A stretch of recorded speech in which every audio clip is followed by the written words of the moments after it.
Rossovich, San Francisco Chronicle. Steph, if you had a chance over the last 36 hours to reflect on Game 7's impact on this team's legacy, win or lose? No, it's all about winning the game. I mean, we'll worry about what either result means afterwards. We're going in terms of magnitude and how you're preparing yourself for such a big game. Same kind of preparation, understanding that we need our best basketball for 48 minutes to end this season, and hopefully with a W.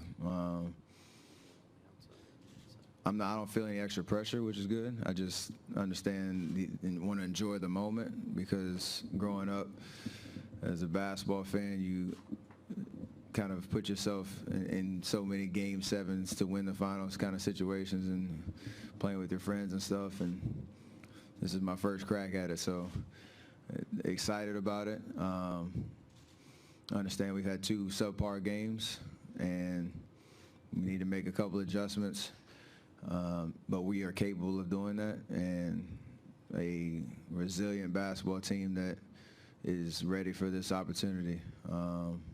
And that's what I'm confident in. Emilio? Oh, yes, Steph. Right here. Emilio Perez, Top Deportes. This has been a pretty tough series in terms of pressure, criticism, and all the things that you have to handle on and off the court. With Father's Day being on Sunday in the same day as Game 7, I just want to know how big has been the figure of your father, Dale, in terms of helping you manage all this stuff? He's been huge. Just knowing he never went through the finals experience before, so he doesn't understand. Didn't experience the I had to stop myself. Yeah, didn't experience the kind of emotions that go into this and kind of the spotlight or whatnot. But having played 16 years in the league and knowing, had teammates that have done it before, and just knowing the ins and outs of the game, that kind of wisdom is invaluable for sure. But I want to make him proud. I want to go out and know that when he's watching, he's kind of rooting me on and proud of what I'm doing. So that is a huge driving force for me. And then obviously, if I need to bounce stuff off of him about things on or off the court, I can. Is there any specific advice that he has given to you to try to control yourself and maintain your focus in this kind of showcase that's going to be Game 7?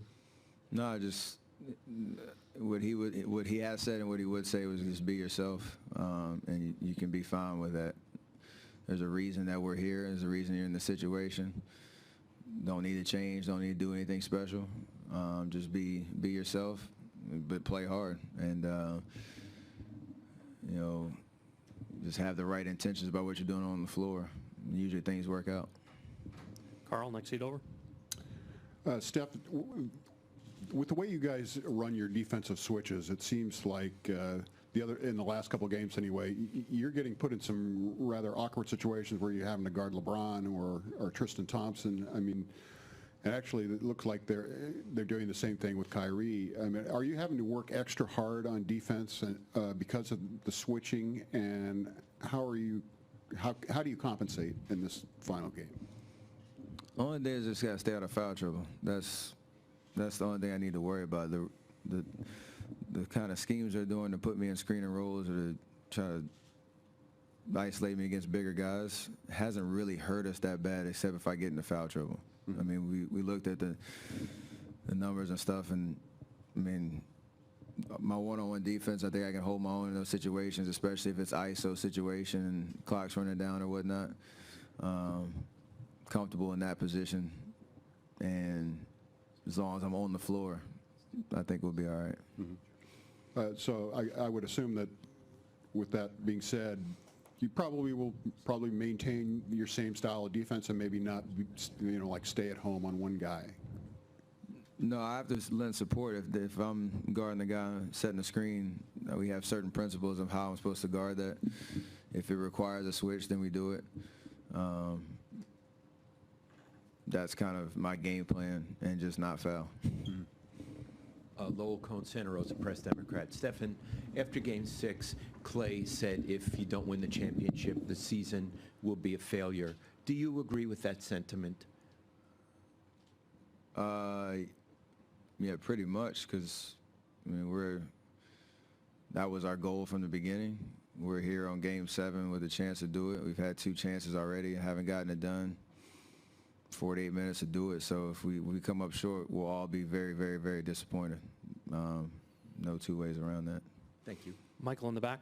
Steph, Michael Grange from Toronto. First chance to hear from you since Game 6 and a lot of the kind of drama that swirled around with Aisha's tweets, et cetera. How have you kind of managed that last 36 hours and just focused on the job at hand? And for those of us not in that kind of spotlight, what do you do? There's nothing really that's going to distract me from what's happening on the court. Yeah, I get asked about it, and what's between me and Aisha, the conversations about what happened, that's going to be handled. But other than that, that doesn't take any spotlight off of what my job is on the floor and what these next 48 minutes are going to be like in Game 7. So that's kind of all I'm worried about. I might have to cut the Wi-Fi off at my house, though. Jermaine? Has it been, I mean, we talked earlier in the series about the spotlight and the scrutiny and all that. Do you kind of just shake your head at the kind of levels it gets to sometimes? Yes, but I guess because the stuff that I hear is probably 10 times worse than the stuff that I don't hear. So, I mean, you got to love that scrutiny, whether it's the scrutiny and the praise, positive or negative, because of the stage that we're on. If we're in the finals every year and playing for a championship and that's what you have to deal with, I'm cool with it. Jermaine? Jermaine Franklin with TSN. Steph, I guess related to the last question, perhaps one of the lasting images of this finals may be the way you exited Game 6. How do you drop that and concentrate, remain composed for Game 7? I was going to the bench either way, so I might as well have kept walking to the locker room. That's kind of how I view it in a funny way, but the way that we move on is win Game 7 and have a lot more fun post-game. That's really the best way to bounce back from an emotional loss. Tim on the aisle over here. Tim Calgary, Mercury News. Steph, you've always resisted the idea that you just have to take over, you have to win a game by yourself. In a Game 7, obviously all the spotlight on this team, on you. Do you have to be great in this game? Do you personally have to be great? Yeah.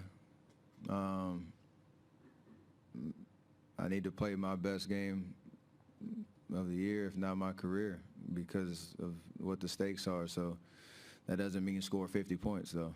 That means control the tempo of the game. When I need to be aggressive, well, I need to be aggressive, but when I need to push the envelope, do it, but do it under control, do it within the schemes that we're used to as a team. Focus on details on both ends of the floor. All those things go into having a great game, and I need to do that. What are your teammates telling you? I mean, anything specific about the way they want you to approach this game? Basically 100 different ways of saying what I just said. So everybody's kind of encouraging each other, understanding the opportunity that we have in front of us. And the plane ride back yesterday was fun because we were very, very kind of light, and the attitude was real positive. So I like where we're at mentally. And needs to kind of transition over to the game tomorrow.